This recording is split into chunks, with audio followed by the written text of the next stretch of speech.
your deal, Mr. President? Something with Pakistan. Can you something with Pakistan? Well, you caught President Zelenskyy. Something with Pakistan. We hope it's going to end a lot of people being killed. Last month they had 30,000 people killed, 30,000 mostly soldiers. And it's really a war that has to end.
No, I'm good.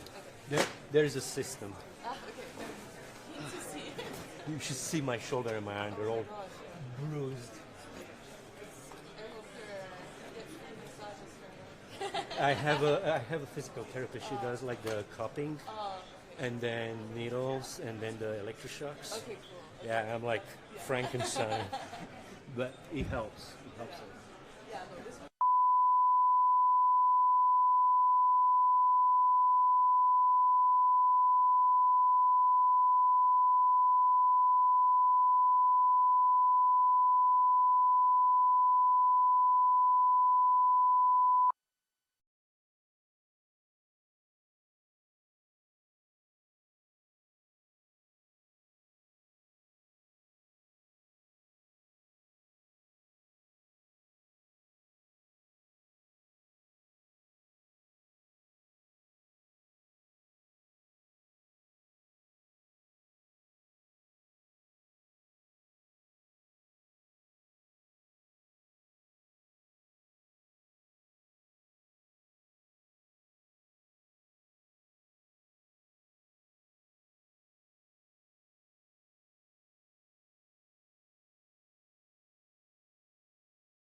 Welcome to Davos again, dear President Zelenskyy. Mr. President, it is really my great honor to welcome you back to Davos. This week, Ukraine and its people once again endured deadly attacks by Russia. We are approaching 4 years since the beginning of the full-scale invasion of Ukraine, the largest European conflict since World War II. Mr. President, you have led your country through one of the most consequential periods in modern European history. Under extraordinary circumstances, Ukraine continues to defend its sovereignty, its democracy, and its people, while engaging the international community on questions that extend far beyond its borders. The future of security in Europe, the resilience of democratic societies, the state of the rules-based international order, and the cost of inaction in the face of aggression. In recent months, the United States has taken a central role in advancing diplomatic efforts aimed at ending the war, working closely with Kiev and European partners. These efforts have resulted in a comprehensive 20-point peace plan aimed at laying the foundation for a just and lasting peace. And I know that President Zelenskyy just met with President Trump, and I hope that was a very, very good meeting. These efforts, as I mentioned, reflect the sustained push grounded in shared values and strategic cooperation to reach a negotiated resolution that respects Ukraine's territorial integrity and long-term security. It's in this spirit of cooperation and with the urgency for peace that we welcome today a leader whose courage and commitment continue to shape the world, continues to shape the path forward. I think you see, Mr. President, that we're all ready for your speech and that you also chose to come here in Davos during a very difficult time for you and your people. Welcome, Mr. President.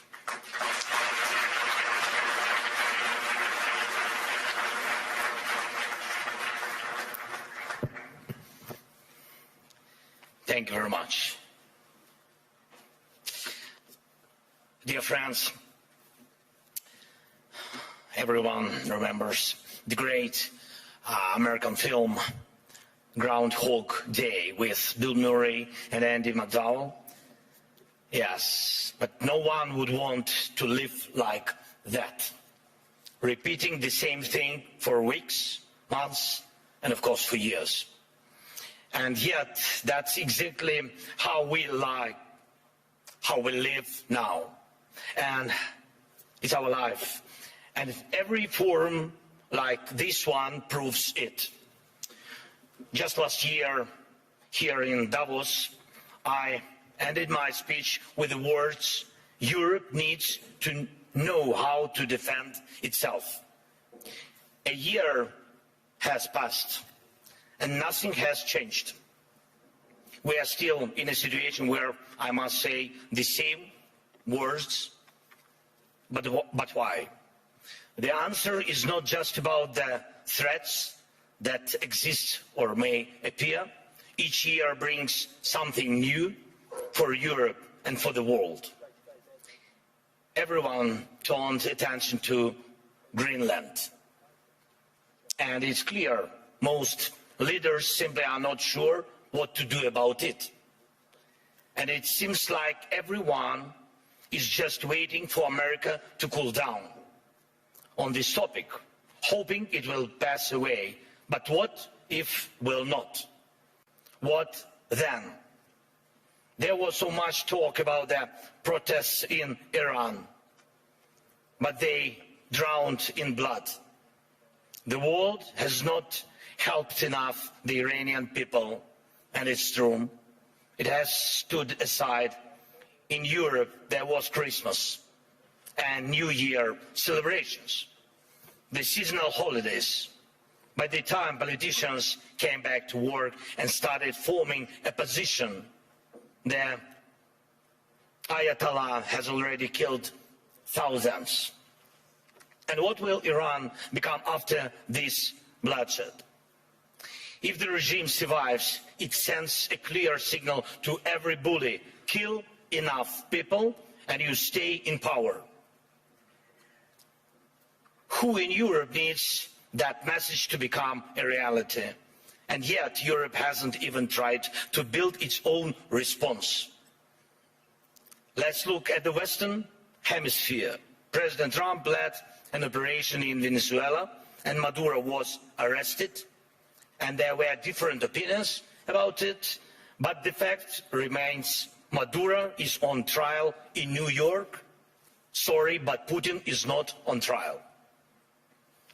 And this is the fourth year of the biggest war in Europe since World War II.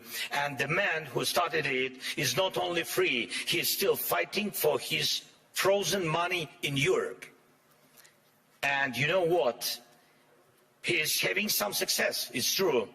It's Putin who is trying to decide how the frozen Russian assets should be used, not those who have the power to punish him for this war.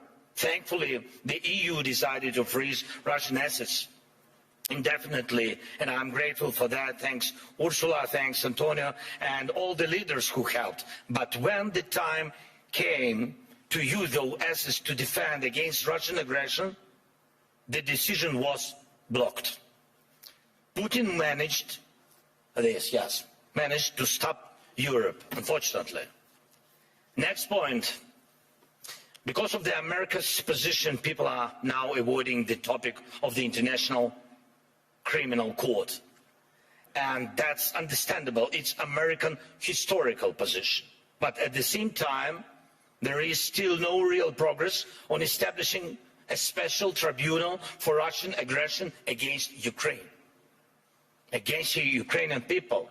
And we have an agreement, it's true.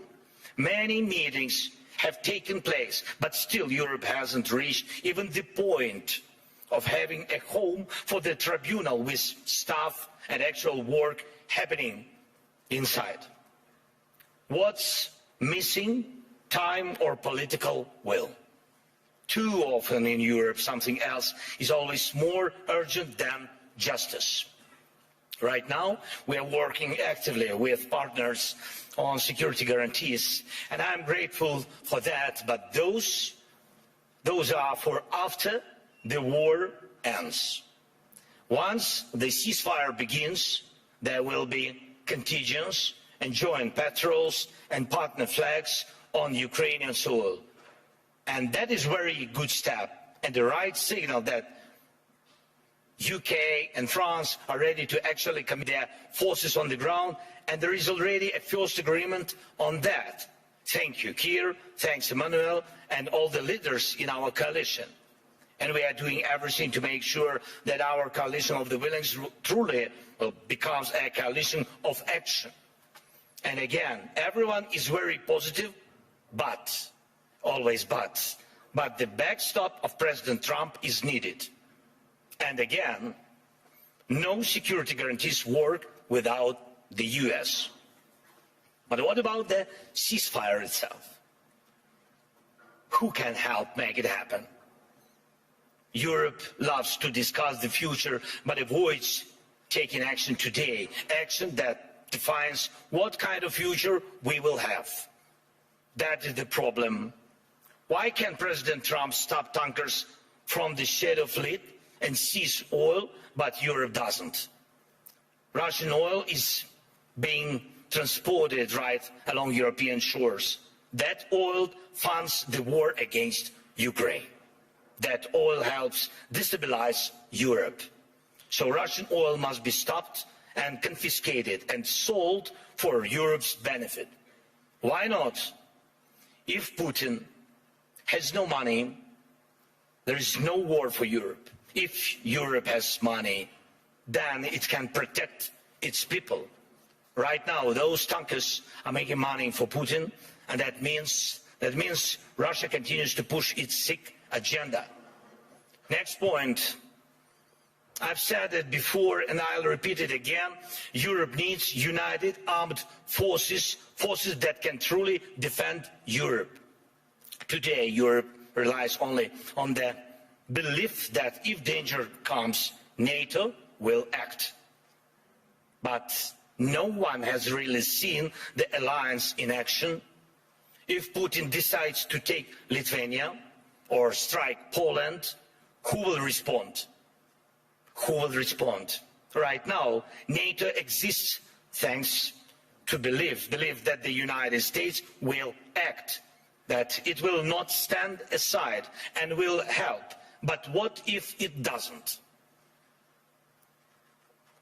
Believe me, this question is everywhere in the minds of every European leader, and some try to get closer to President Trump, it's true.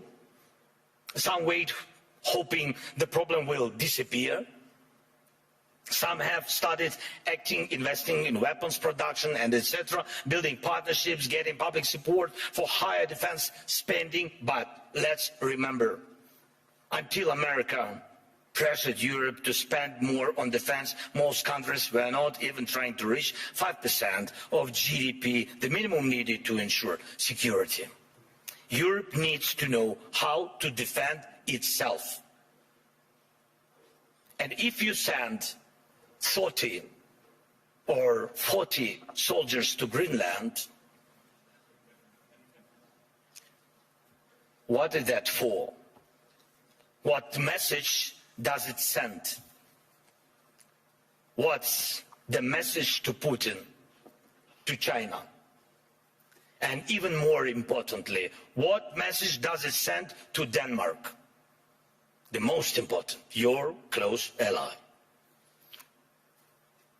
You either declare that European bases will protect the region from Russia and China and establish those bases, or you risk not being taken seriously because 30 or 40 soldiers will not protect anything.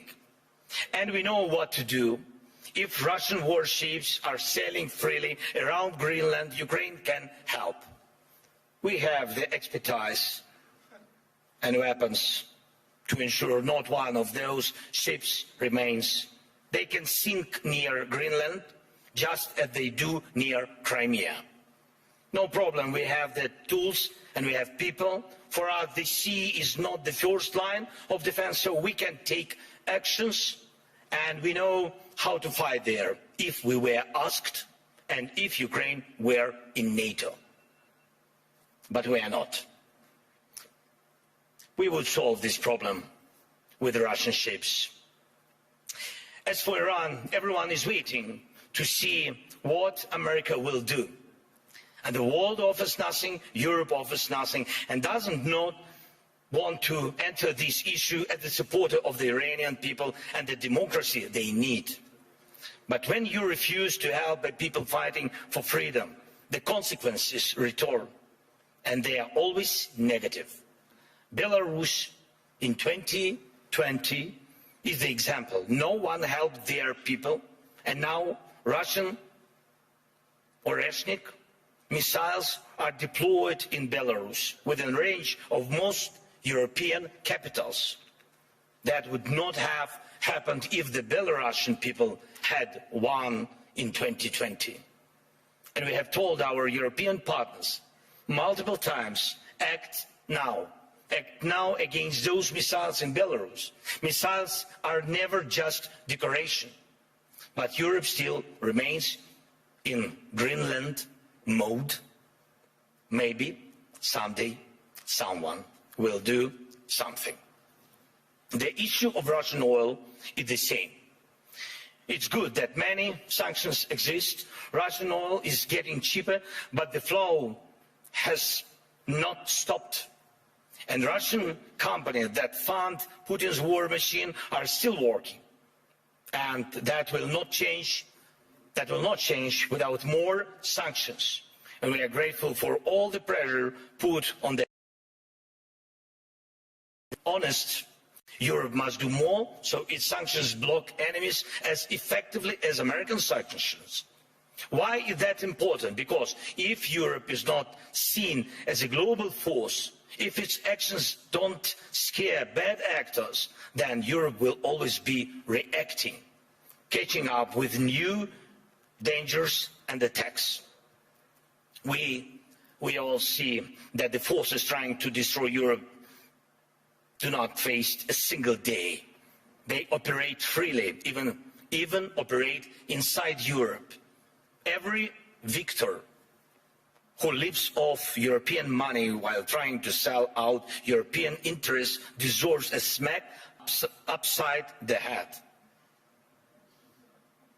And if he feels comfortable in Moscow, it doesn't mean we should let European capitals become little Moscows.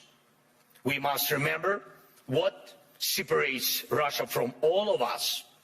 The most fundamental line of conflict between Russia and Ukraine and all of Europe is this: Russia fights to devalue people, to make sure that when dictators want to destroy someone, they can. But they must lose power, not gain it.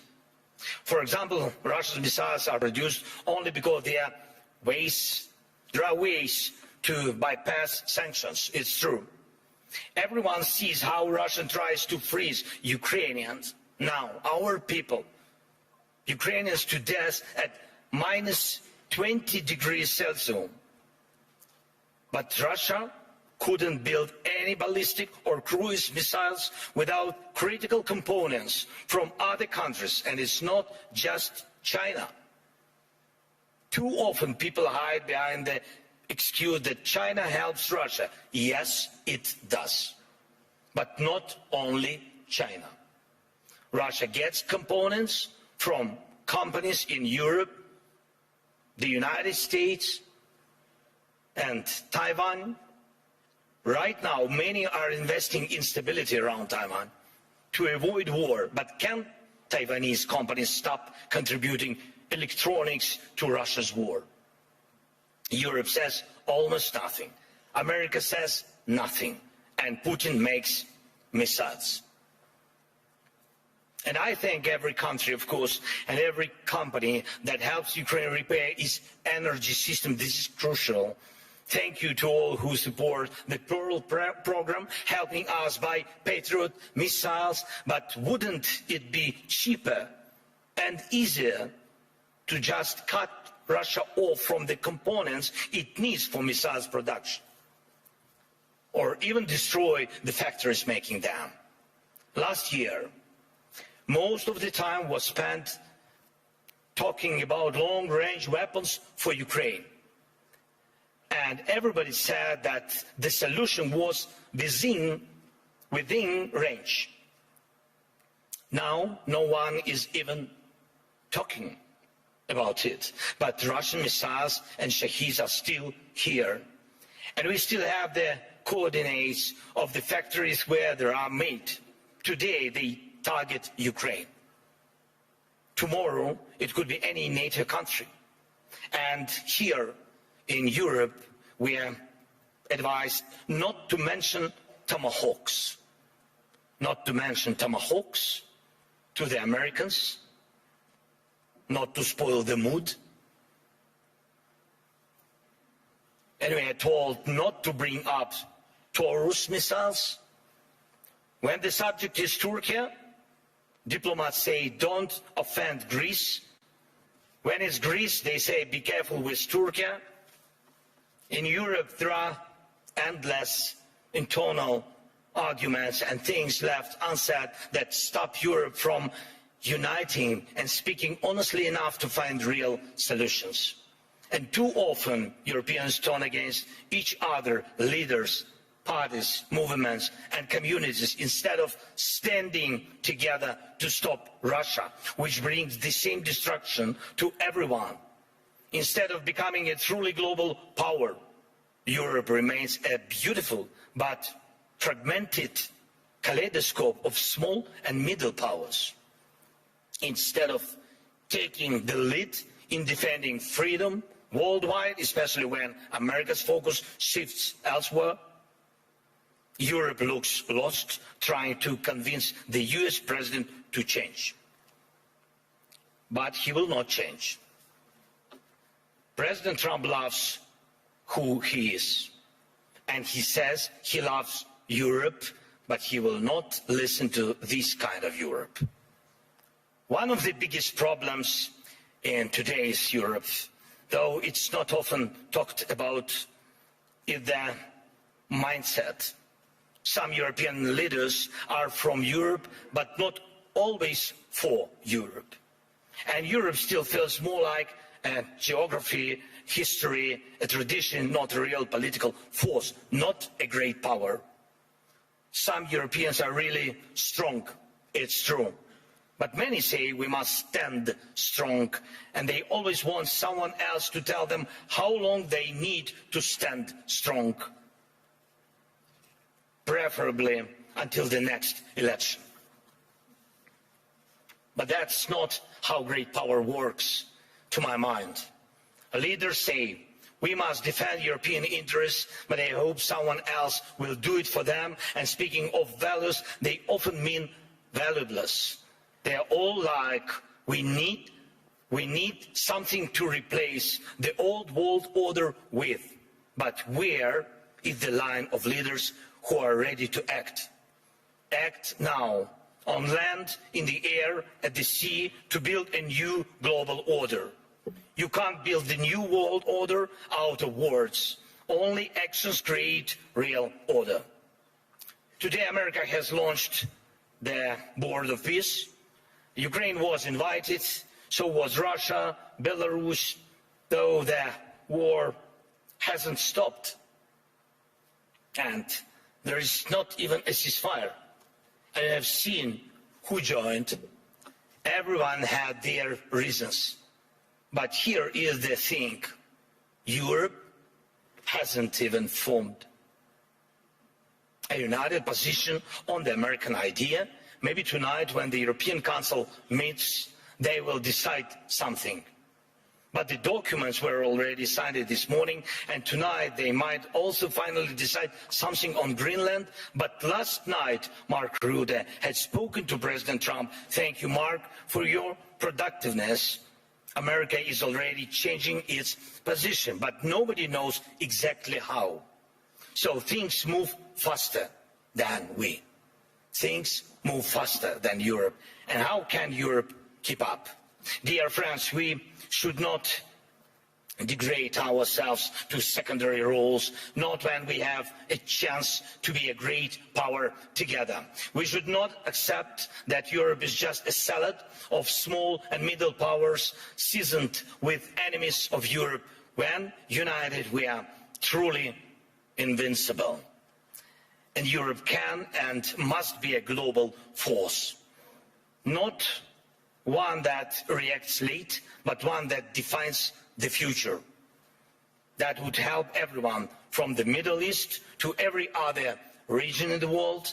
That would help Europe itself, because the challenges we face now are challenges to the European way of life, where people matter, where nations matter.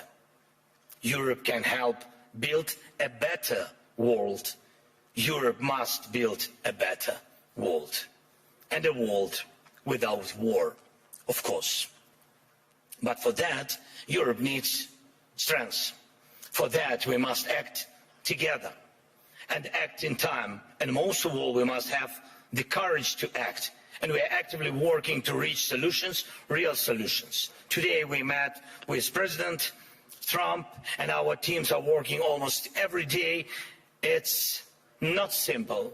The documents aimed at ending this war are nearly ready, and that really matters.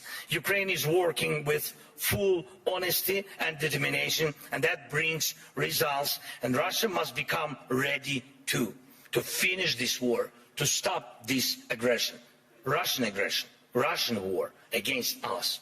So the pressure must be strong enough, and the support for Ukraine must grow even stronger. Our previous meetings with President of the United States brought us air defense missiles, and thanks Europeans, they helped also. And today we also spoke about the protecting the skies, which means protecting lives, of course. And I hope America will continue to stand with us. And Europe must be strong. and Ukraine is ready to help with anything needed to guarantee peace and prevent destruction. We are ready to help others become stronger than they are now. We are ready to be part of a Europe that truly matters, a Europe of real power, great power. Today we need that power to protect our own independence, but you need Ukraine's independence too, because tomorrow you may have to defend your way of life. And when Ukraine is with you, no one will wipe their feet on you, and you will always have a way to act, and act in time. This is very important. Act in time.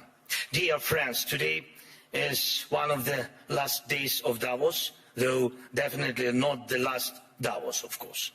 And everyone agrees on that. Many people believe that somehow things will work out on their own. But we cannot rely on somehow.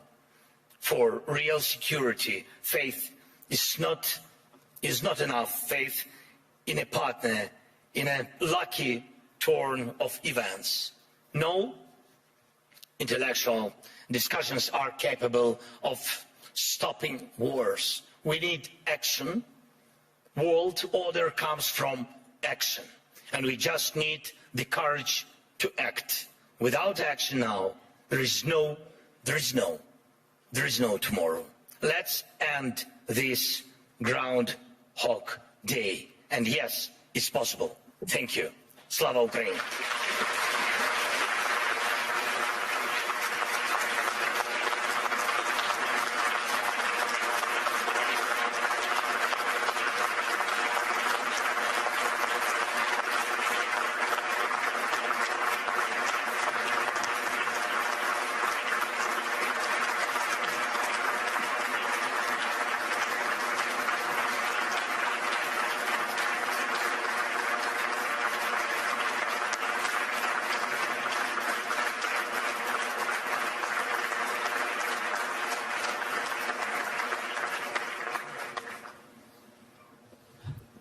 The President wanted me to sit, but I think you deserved every part of that standing ovation. Thank you so much. Mr. President.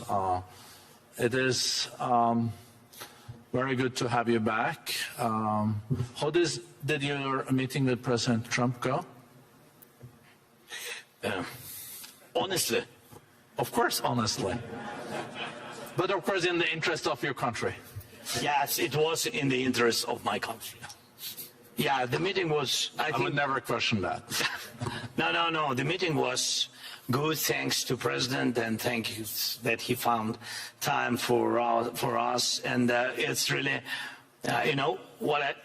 today I saw like my team, and they spoke with American team. And before my meeting with President Trump, my team spent a lot of time with Americans.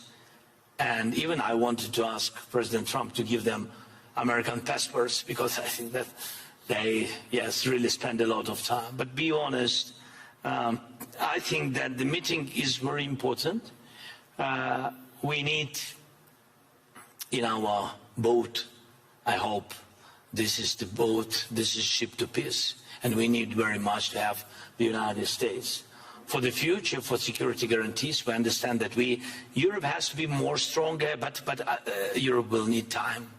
And today America is very strong, and I think that our teams worked well and come, like I think this like last mile, which is very difficult, which during any dialogue with any president, I have to defend the interests of my country. That's why the dialogue is, maybe it's not simple, but today it was positive. Okay. That's enough. I think that's a good answer. Thank you.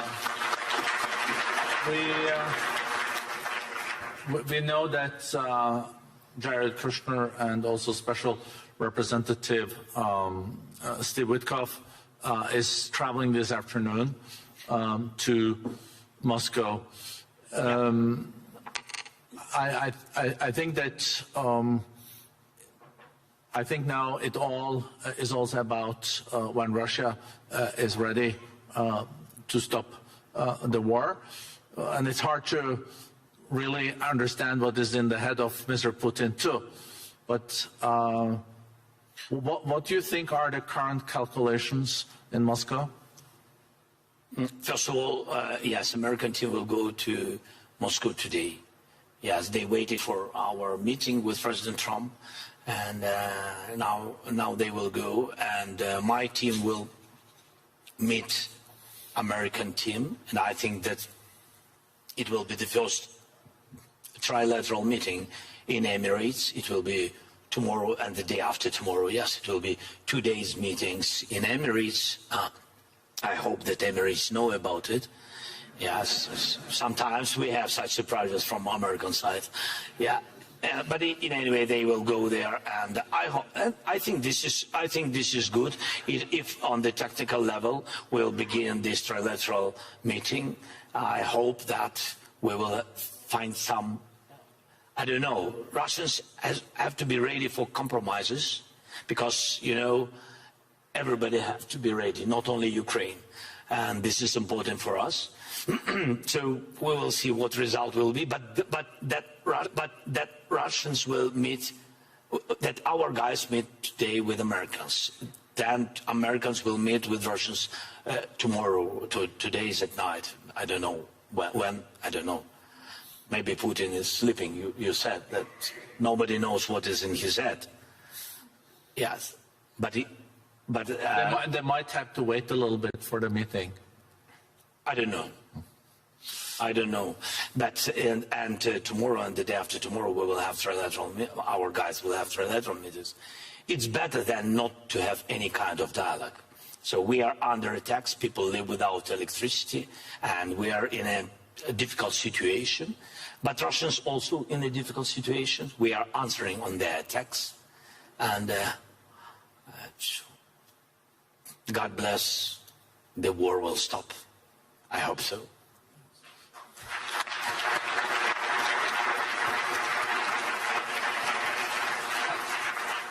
And what is now the most difficult part for Ukraine? We know it's attack on your whole energy system and electricity, but then there are also the casualties on the borders. So the humanitarian situation is more challenging now than a year ago. Yes, with Russia attacks energy, and they are focusing on it. And this is not a secret. This is not a mistake. This is their goal, to make blackouts in Ukraine.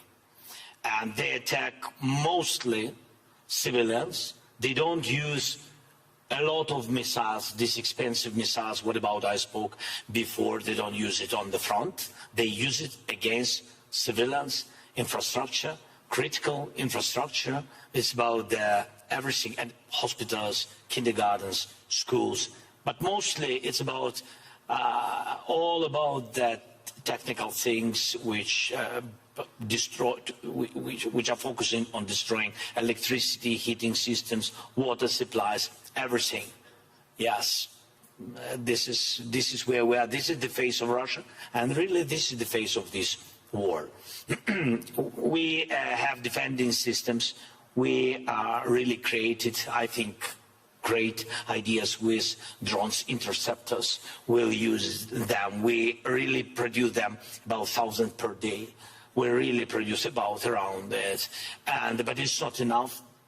It's still not enough. Russia has about 500 drones, Iranian drones, each day, and dozens of missiles, ballistic missiles. And even those systems what partners gave us, of course they could give us more. Yes, and I spoke with President Trump today about it again. And I hope it was the last words, my last words. You know, like in Ukraine said, everybody remember only the last words. So my last words been several times to President Trump: don't forget about air defense, Don't forget about patriots. And so this is very important for us during this winter. So I think that this is all these attacks. I can't say that these attacks make us stronger, because it's about our people. The people, I mean, they are surviving. They are surviving in any case, but they are heroic people, civilians and soldiers, because they are not losers of this war, and this is important. They fight for their families, houses, and of course, for the freedom, and of course. Wow. Would you be willing to say something on about the situation on the borders? You mean contact line? Yeah, contact lines. It's Russia wants to have a border there, but it's contact line. I'm glad you corrected me, Mr. President. No, it's okay. It's not the first time for me. It is not okay, but you know, coming back to the borderline. So, would you like to say something about Yes. contact line? Look, I mean this again, it's about technologies, and I wanted to show you, but I had some technical questions, but I wanted to show you how we work. We see online the war. We see the real enemies. We see our losses and Russian losses. Russian losses are the biggest what they had ever. So I'm just sharing with you, the real statistic is 35,000 killed per month. 35,000 soldiers. Last year, these months, it was about 14,000. So Russia is not thinking about it, but we think about it. We think how they lose and how many soldiers they lose. We know that they mobilize 43,000 per month, and they begin to lose 35. From these 43, you have to know that about 10-15% are run away, and there are some wounded, but you can understand that their army stopped increasing. This is important because of our drones technologies and our operators of drones. But in any way, we want to stop tomorrow this war, of course. But you have to know that if the war will continue, Russia will start to lose the number of their army, or Putin will decide to mobilize this country, his country, I mean. Maybe last question, because I know you also need to go back to Kiev. It was not interesting with me, yes. Your people is behind you and showing my watch all the time. I would love to continue for another 15 minutes, Mr. President. So, but not more. 15 is okay? No. No. Okay. So the last question. Yeah. So my last question, Mr. President. How can the people here at the World Economic Forum and in Davos support the most? I think you heard the applause. I think everyone wants to also show solidarity with you and the country. To defend our land, this is a very expensive task. So if during Economic Forum we can find as more businesses as possible which can open offices in Ukraine, it means that you really trust and you believe that peace will come, and that you really, yes, a little bit risk now, a little bit. We decided at the beginning, be honest today, a little bit, but we need your offices and companies. It means that you believe and you trust in Ukraine, in our independent life after the war. This is the biggest chance what you can do, to invest now, to give jobs for our people. And I think this is the most important. This is a real support, not words, real support. Jobs, money, investment, come often to Ukraine. Thank you. Thank you.